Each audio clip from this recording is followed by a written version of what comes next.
Hello everyone. If you like what I'm doing here, please consider subscribing, liking, and commenting. It would really help the channel out quite a bit. Thank you very much. And now, Peter Paul Mounds, Almond Joy, and Cadbury Chocolate Bars presents Alien Worlds. Slowly rotating at the edge of deep space, 1,000 kilometers beyond the atmosphere of 21st century Earth, is the Arthur C. Clarke Astronomical Observatory, Starlab. Here, Starlab Research Director Maura Cassidy and scientists and technicians of the International Space Authority watch over the countless stars and planets that fill the silent distances beyond the giant space station.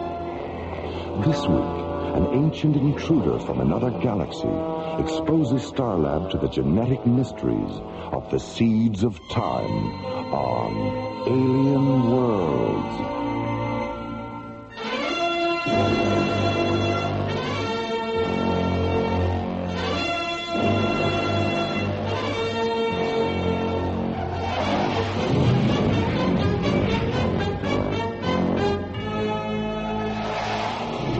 50 kilometers beyond Starlab, the SET interceptor Solaris reduces speed and moves into a preliminary docking orbit with a huge space station.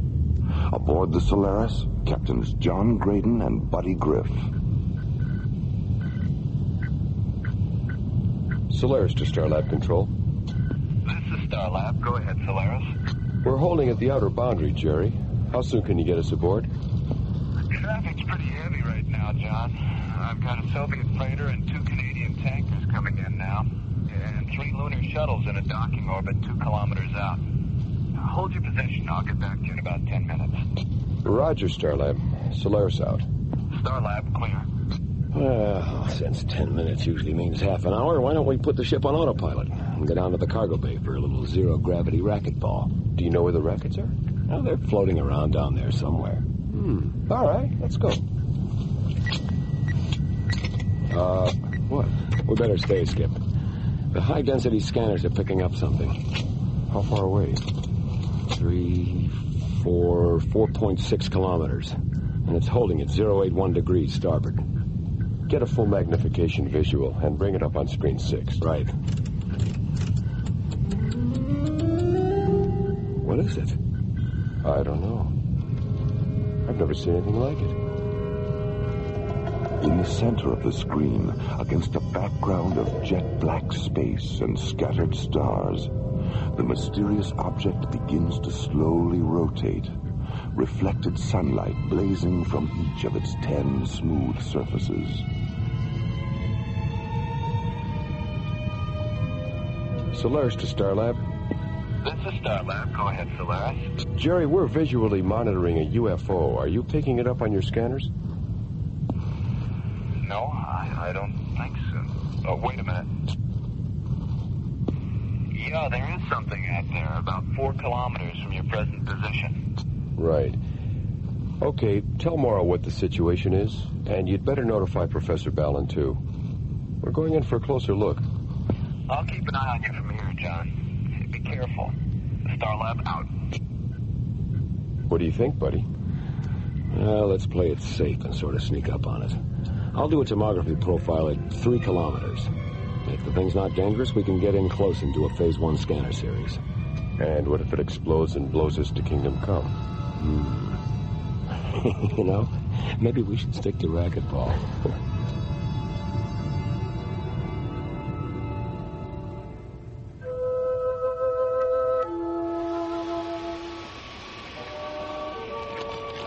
Whoa. Talk about sensory overload. Wonder how she keeps her balance. Maybe it's trick photography. Couldn't be. No photographer is that tricky. Got to know but assigned to Starlab Control. This is Starlab. Go ahead, Maggie. We've got a problem, Jerry. We're still working on this new orbital power satellite at Vector 706, and we've just lost our last bundle of solar panels. What happened? An anchoring cable on the superstructure let go, and the panels have drifted off into deep space. Can you help us out? This thing's supposed to be operating operational by tonight. Oh. How many panels do you need? 10. What type? Amplitron SP16. Oh, hold on. I'll check the computer and see what we got. This is your lucky day, Maggie. We've got 24 SP16s in storage. Will this be a pickup or a delivery? I won't be able to spare any of our tugs for another hour or so. What's available on your end? Well, we've got a Soviet freighter heading your way in about 15 minutes. I'll have the captain contact you, okay? I'll stand by for his call. Thanks, Jerry. Construction operative 5 out. Starlab control, clear. Docking Bay 12, this is the bridge. Bay 12. Go ahead, Jerry. Yeah, Ernie, call Storage Bay 19 and tell them to deliver 10 Amplitron SP16 solar panels to the Odessa. And then have Captain Vashenko contact Construction Orbiter 5. It's kind of an emergency. Will do, Jerry. Yeah. Where was I? Right. Sensory overload. Oh, yeah. Wow, look at... Oops. Hi, Jerry. Hi, Mara. You heard from John and Buddy? Yeah, about 20 minutes ago. They've maneuvered the Solaris into a side-by-side position with the UFO, and Buddy said he'd contact us as soon as he did the preliminary scan series. Okay. What's that magazine you're holding behind you? Magazine? Come on, Jerry, hand it over. Oh, Mara. The Astounding Adventures of Galactic Gladys, the Girl Wonder? Well, you know. Which one of these bimbos is Galactic Gladys? I believe that's her there, locked in mortal combat with the evil swamp gas creature. Well, she's certainly a wonder, all right. I'll bet she hasn't seen her feet in years. Jerry, where did you get this publication? I found it in the technician's lounge. Uh-huh. I wondered why they were all running around down there with their tongues hanging out. Jerry. Hi, Professor Ballin. How you doing, Jerry? David, you're just in time for a little X-rated science fiction. Look at this. What happened to her clothes? The evil swamp gas creature ate them. Well, yum, yum. I don't know about you, David. 3 days on Starlab, and you're already starting to sound like Buddy Grip. It must be the altitude. Solaris to Starlab Control. This is Starlab. Go ahead, John. We finished the preliminary scans on the UFO. Is Mara there? I'm right here, John, and so is our new alienologist. Okay, here's Buddy. The object is 3 meters square and shaped like a dodecahedron. It's made of some kind of copper-colored metal that's about 75% hydrogen. As far as we can tell, there's no inboard or outboard propulsion system. How fast is it moving, Buddy? How fast do you want it to move? What does he mean, John? Well, it was stationary when I brought the ship alongside, but for the past 10 minutes, it's been matching our speed, no matter how fast we go. What kind of a readout did you get on the tomography scan, buddy? The interior of the thing is filled with some kind of ionized gelatin that converts to nitrogen plasma, and then reconverts to gelatin at 12-second intervals. Buddy, is it giving off any kind of sound? Yes, it is. When the gelatin converts to plasma, the object gives off what sounds like accelerated heartbeats. And when the plasma reconverts to gelatin, we hear the heartbeats in reverse. Alien Worlds will continue. This woman's sorry for keeping you guessing. You never know what I'll do. That's why I'm here confessing. It's because sometimes I feel like a nut, sometimes I don't. Almond Joy's got nuts, Mounds don't. Almond Joy's got chocolate, coconut and munchy nuts too. Mounds got chocolate and chewy coconut. Ooh. Sometimes I feel like a nut, sometimes I don't. Almond Joy's got nuts, Mounds don't. Cause sometimes I feel like a nut, sometimes I don't. Sometimes I feel like a nut, sometimes I don't.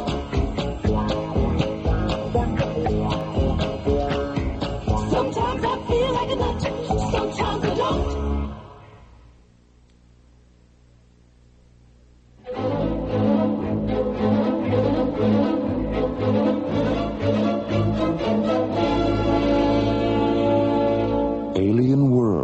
continues. Returning from a routine patrol aboard the Solaris, SET Captains John Graydon and Buddy Griff encounter an unidentified flying object 50 kilometers beyond Starlab. The object is 3 meters square and shaped like a dodecahedron. It's made of some kind of copper-colored metal that's about 75% hydrogen. As John maneuvers the Solaris into a side-by-side position with the UFO, Buddy continues to analyze the object with the ship's tomography scanners. The interior of the thing is filled with some kind of ionized gelatin that converts to nitrogen plasma, and then reconverts the gelatin at 12-second intervals. What do you think, David? I think we better see about getting that thing into one of the isolated laboratory pods. Buddy, shoot a magnetic grappler over and see if you can bring it in. We already tried that, Maura. The grappler pad won't stick. The object is anti-magnetic. How about if you go EVA and try to push it into the Solaris' cargo bay? Hold on just a moment, please. I don't think that'll be necessary. From the way it's been matching our speed, I think it'll follow us in. All right, give it a try. If it works, get the object as close as you can to the outboard airlock of ISOLAB 9. I'll have a crew standing by to take it inside. Okay, Maura. Solaris out. Starlab clear. Come on, David, let's get down there.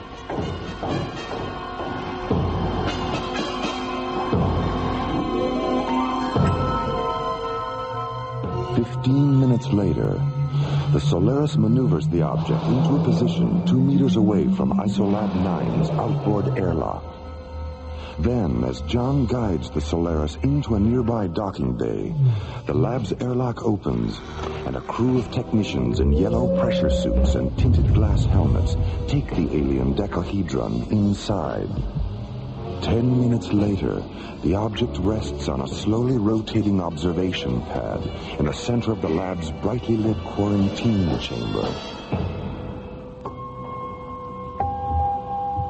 It's remarkably beautiful, isn't it? Frightens me.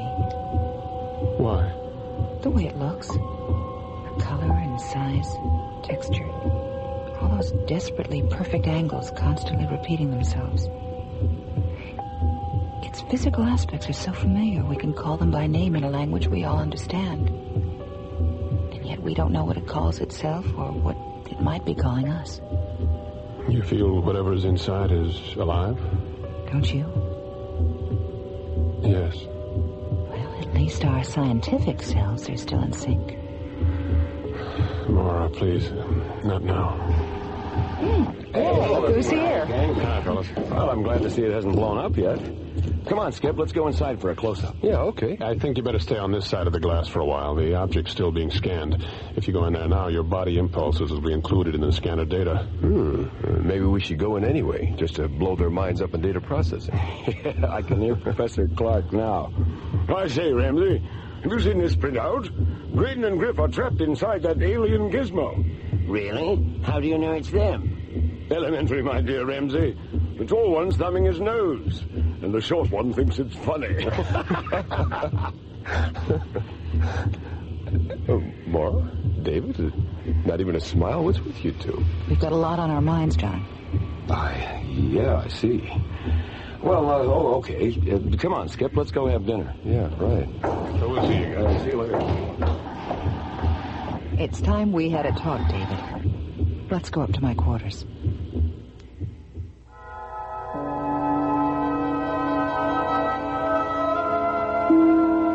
Coming to Starlab wasn't my idea, Maura.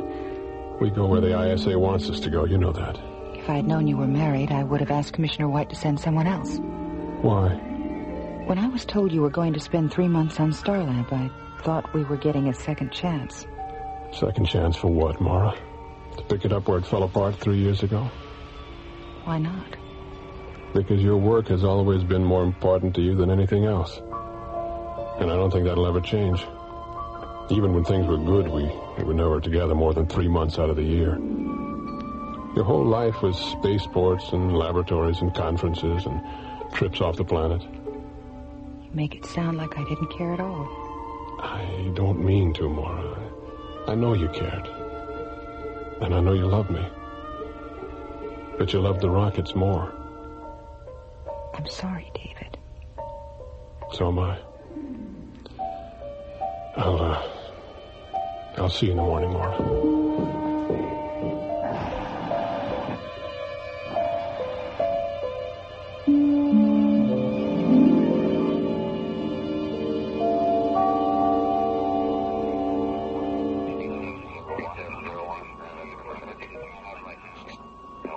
Okay, Lunar Shuttle 10, I have you on the screen. Your docking orbit insertion coordinates are 509er at subvector 70 alpha.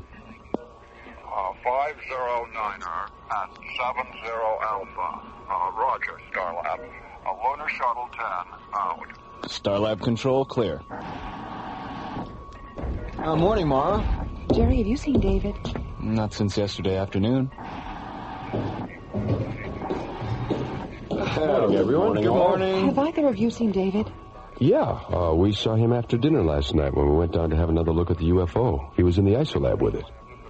Maybe he's still there. I checked the ISOLAB 20 minutes ago. Well, maybe you missed him. Let's get on and take another look.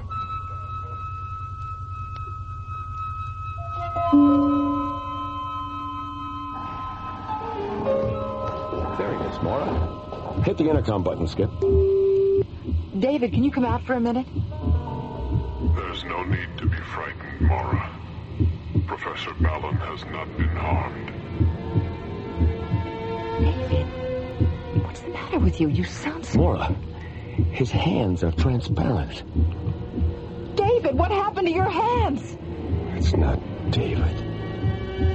I am not Professor Ballon, Mara. I am of him. David is safe inside my vehicle. Well, then open it. Let him out. As you wish, Mara. David! Good God. ISOLAB control to sickbay. Sickbay? Dr. Rossiter? Diana, this is Buddy. Get down to ISOLAB 9 as fast as you can. And bring a portable vital sign indicator.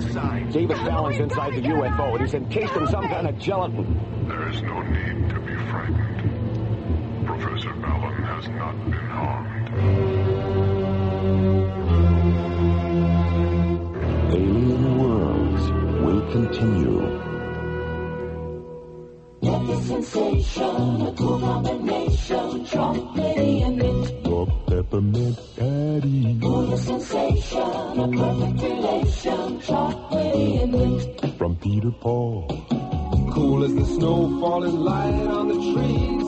Just take a bite for a cool minty breeze. Get a York peppermint patty and get the sensation. Get the sensation, a cool combination, chocolatey and mint. Your peppermint patty. Cool the sensation, a perfect relation, chocolatey and mint. From Peter Paul. Sends a shiver of cool right down to your knees. After one taste, you just gotta say please. I want a York peppermint patty to get the sensation. Get the sensation. Your peppermint patty. Get the sensation.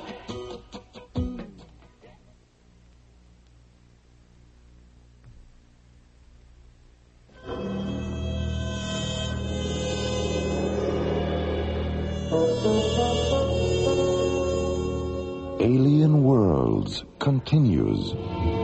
Entering the control booth of ISOLAB 9, Mora, Buddy, and John discover that the substance inside the alien decahedron has transformed itself into a duplicate of Professor David Ballon, leaving the real David Ballon encased in a cocoon of translucent white gelatin.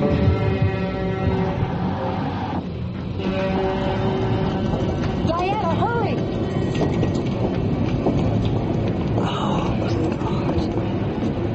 Have you tried to get into the chamber? The hatch is sealed from the inside. There's no need to be frightened, Dr. Rossiter. Professor Ballon has not been harmed. He knows me. He knows all of us, Diana. Connect the vital sign indicator to the scanner terminal, John. Oh, he's all right. His vital signs are perfect. Oh, boy. Well... If you will be patient, the seed placenta will soon evaporate, and David will be released. Soon? How long is soon? Now. David, are you all right? I think so, yes. I suggest you leave the chamber now, David. The placenta residue will soon convert to a toxic gas that could mutate your senses. Yes, all right.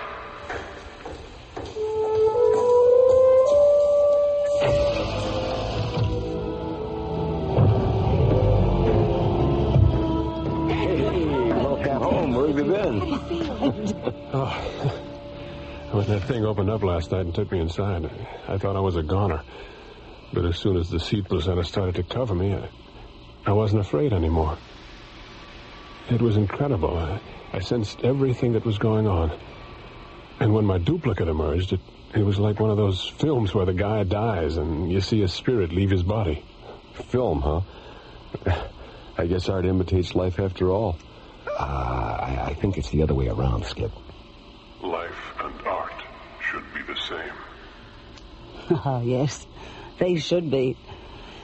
But they rarely are. Perhaps we should learn the lesson of the Balinese. They say they have no art. They simply do everything as well as they can. You once said that to me, David. I know. It's amazing, isn't it, how precisely I've been duplicated. Well, David number 2, what now? I want to return to my world, Diana. And I want to take Mara with me. Now, hold on a minute, you. I'm not in the habit of running off to alien worlds with life forms I hardly know. You know me, Mara. And I know you. He's got a point there, Mara. Well, be that as it may, I just don't think the original me and the duplicate you are ready for... Well, why are your hands transparent anyway? David was wearing protective gloves that prevented the seed placenta from taking a precise imprint of his hands. And Mara, a duplicate of you is all I want. Why? I still love you, Mara. Oh, David. Why didn't you... Wait a minute. What am I saying? Oh, yeah, this is weird. David? Yes? Yes. Oh, I'm sorry, David. I mean the duplicate David. Yes, Diana. I think all of us would like to know a little more about your origins. Centuries ago, explorers from another galaxy visited my planet. Their bodies contained bacteria, harmless to them, but lethal to us. There was a plague, and before the end came, our scientists created the placenta substance and filled it with the genetic seeds that were the essence of our race. Then they placed these seeds of time in hundreds of vehicles like this one and set us adrift in the universe. Was your race humanoid? Yes, buddy, it was. But some of the cells were randomly coded, so we could become whatever organic life form we contacted. I could have been a bird or an insect, or even a flower. Any living thing in which the seeds could take root. What would have happened if you had become a flower? I would have simply pollinated other flowers of the same species, and my race would have been reborn as a genus of conscious, intelligent orchids or roses. Would you eventually have re-evolved to your original humanoid form? Eventually, yes. But I'm not a flower, am I? I'm an ion-negative duplicate of a human male. And my race can be reborn only if I interact with an ion-positive duplicate of a human female. All right, I'll do it. Good girl. Thank you, Mara. It's okay. Just remember, I don't fool around on the first date. What do you want me to do? Saturate yourself with pure oxygen for 2 minutes. That will protect you from the toxic residue. Then come into the chamber and enter the secondary placenta compartment of my vehicle. Okay. Get me an E4 oxygen unit, buddy. I'm about to become a double feature. Okay.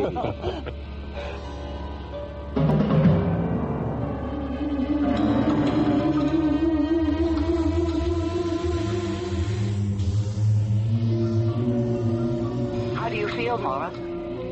I'll be all right, Diana. I'll be all right, Diana. Listen to that. I'm in stereo. Thank you, Mara. Thank you. I have a question. Yes? When you and David, this David, are, when you're... will I feel anything? We don't know, Mara. It's possible. You'd better leave the chamber now, Mara. The placenta residue is starting to become toxic. All right. Bye. Goodbye, Mara.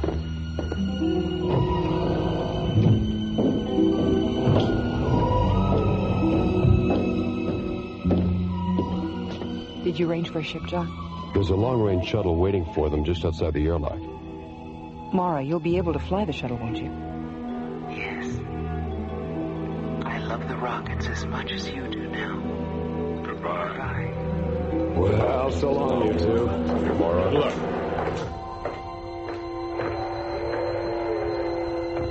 It looks like we're getting that second chance after all, Mara.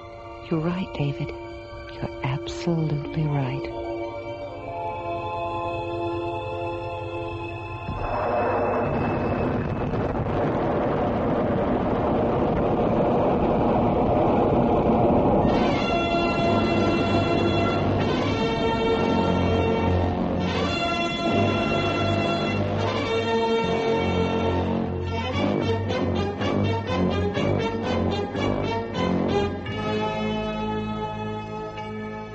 The Seeds of Time was written by Ron Thompson and starred Linda Gary, Chuck Olson, Bruce Philip Miller, and Corey Burton, with special guest stars Pete Renaday and Francis Bay. Associate producer Ron Thompson. Music director Tom Rounds. Engineer Stu Jacobs. Technical consultant Peter Sky. Assistant to the producer Jim Crook. Alien Worlds was created, produced, and directed by Lee Hansen and is distributed by Watermark Incorporated. And so, until next week, this is Roger Dressler, inviting you to join us for our next adventure, The Madonnas of Zanzibar Alpha, from the elsewhere and elsewhen of Alien Worlds. Peter Paul and Cadbury Chocolate Bars hope you have enjoyed Alien Worlds.